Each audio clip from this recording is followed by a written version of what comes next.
Hello everyone! This video is entitled 4-way switch used as a single switch. A 4-way switch is a type of electrical switch used in combination with two 3-way switches to control a single light or group of lights from 3 or more locations. However, if you are interested in using a 4-way switch as a single switch, it is important to understand both its intended function and the implications of this repurposing. A 4-way switch is designed to be used in a circuit with two 3-way switches.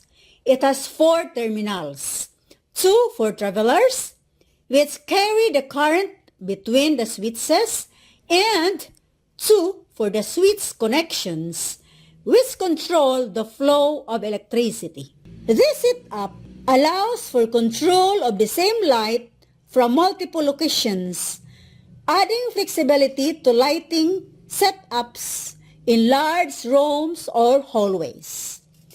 In a standard installation, you would have a 3-way switch at each end of a circuit and a 4-way switch in between.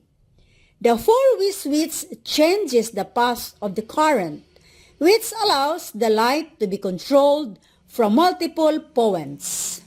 While a 4-way switch is designed for multi-location control, it can be used as a single switch but with some modifications. Essentially, you would need to wire it as you would a standard single pole switch. Connect the power source to one of the terminals on the 4-way switch. Connect the load, the light or other device you are controlling, to one of the other terminals. In a single switch setup, the traveler terminals are not utilized. You would need to either cap them off or ensure they are safely insulated to prevent any electrical hazards. Note that while a 4-way switch can function in place of a single pole switch, it may be more complex in terms of wiring. While it is possible to use a 4-way switch as a single switch, it involves modifying the wiring and ensuring proper safety measures.